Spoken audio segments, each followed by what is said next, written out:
ลาดนางงาอันนี้วันที่ 4ตอนนี้10พอดี15โมงน้ำลงหลายแล้วไปก็ไปแล้ว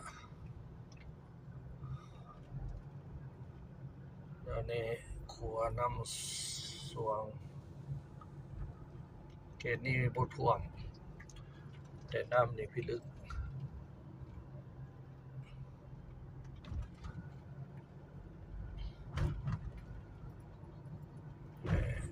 นับจากนี้ไปเนี่ยบ้านนี้ท่วมถือว่าลงหลายละเขตนี้แหละที่ท่วมหนัก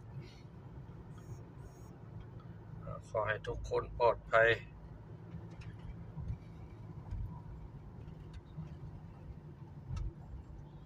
นี่แหละเขตนี้ท่วมหนักวิดละปลอดภัยกันเด้อ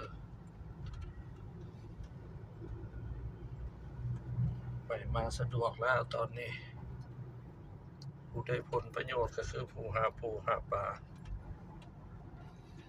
2 มื้อ 3 มื้อโชคดี